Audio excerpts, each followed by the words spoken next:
March 26, 2017, Fourth Sunday of Lent. A reading from the first book of Samuel. The Lord said to Samuel, "Fill your horn with oil and be on your way. I am sending you to Jesse of Bethlehem, for I have chosen my king from among his sons." As Jesse and his sons came to the sacrifice, Samuel looked at Eliab and thought, "Surely the Lord's anointed is here before him." But the Lord said to Samuel, "Do not judge from his appearance or from his lofty stature, because I have rejected him. Not as man sees does God see, because man sees the appearance, but the Lord looks into the heart." In the same way, Jesse presented 7 sons before Samuel. But Samuel said to Jesse, "The Lord has not chosen any one of these." Then Samuel asked Jesse, "Are these all the sons you have?"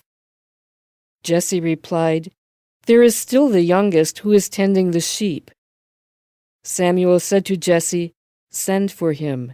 We will not begin the sacrificial banquet until he arrives here." Jesse sent and had the young man brought to them. He was ruddy, a youth handsome to behold and making a splendid appearance. The Lord said, "There, anoint him, for this is the one." Then Samuel, with the horn of oil in hand, anointed David in the presence of his brothers.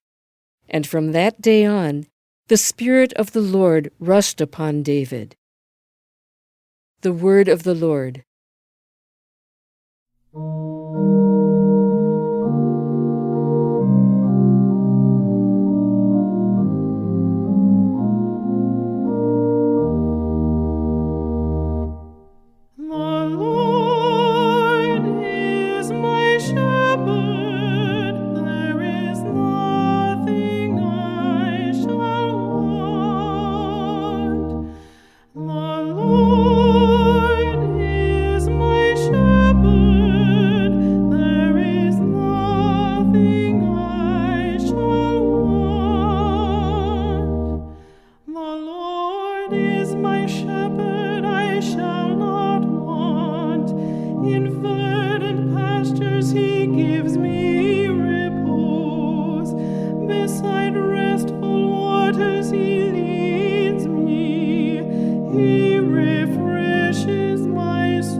A reading from the letter of St. Paul to the Ephesians.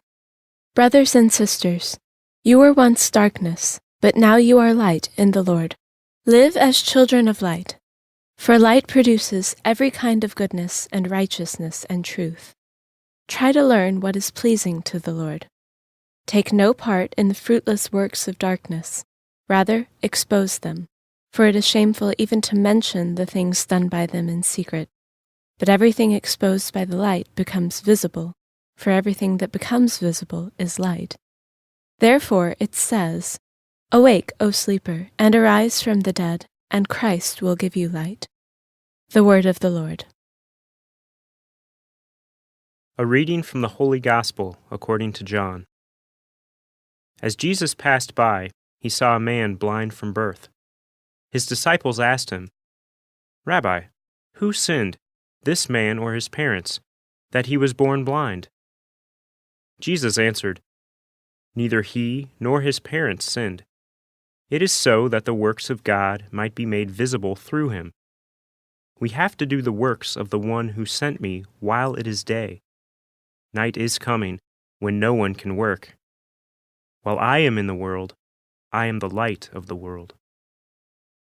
When he had said this, he spat on the ground and made clay with the saliva, and smeared the clay on his eyes, and said to him, "Go wash in the pool of Siloam," which means sent. So he went and washed, and came back able to see. His neighbors and those who had seen him earlier as a beggar said, "Isn't this the one who used to sit and beg?" Some said it is, but others said, "No, he just looks like him." He said, "I am." So they said to him, "How were your eyes opened?"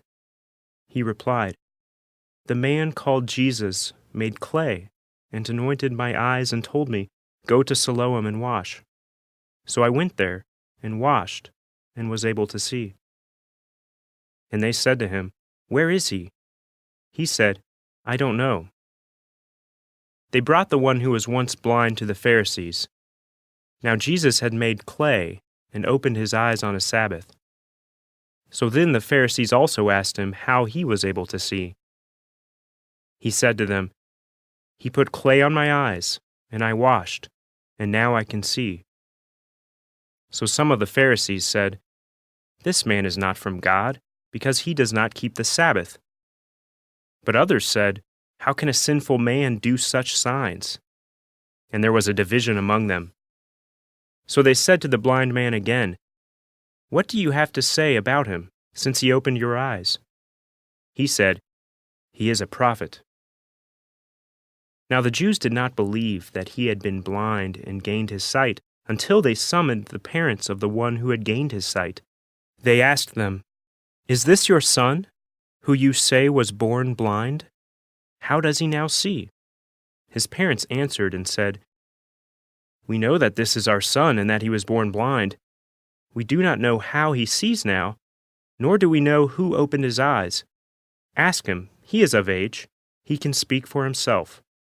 His parents said this because they were afraid of the Jews, for the Jews had already agreed that if anyone acknowledged him as the Christ, he would be expelled from the synagogue. For this reason his parents said, "He is of age, question him." So a second time they called the man who had been blind and said to him, "Give God the praise, we know that this man is a sinner." He replied, "If he is a sinner, I do not know. One thing I do know is that I was blind and now I see." So they said to him, "What did he do to you? How did he open your eyes?" He answered them, "I told you already and you did not listen. Why do you want to hear it again? Do you want to become his disciples too?" They ridiculed him and said, "You are that man's disciple. We are disciples of Moses. We know that God spoke to Moses, but we do not know where this one is from." The man answered and said to them, "This is what is so amazing, that you do not know where he is from, yet he opened my eyes. We know that God does not listen to sinners, but if one is devout and does his will, he listens to him. It is unheard of that anyone ever opened the eyes of a person born blind. If this man were not from God, he would not be able to do anything." They answered and said to him, "You were born totally in sin, and are you trying to teach us?" Then they threw him out. When Jesus heard that they had thrown him out, he found him and said, "Do you believe in the Son of Man?" He answered and said, "Who is he, sir, that I may believe in him?" Jesus said to him, "You have seen him. The one speaking with you is he." He said, "I do believe, Lord," and he worshipped him. Then Jesus said, "I came into this world for judgment, so that those who do not see might see, and those who do see might become blind." Some of the Pharisees who were with him heard this and said to him, "Surely we are not also blind, are we?" Jesus said to them, "If you were blind, you would have no sin. But now you are saying, 'We see,' so your sin remains." The Gospel of the Lord.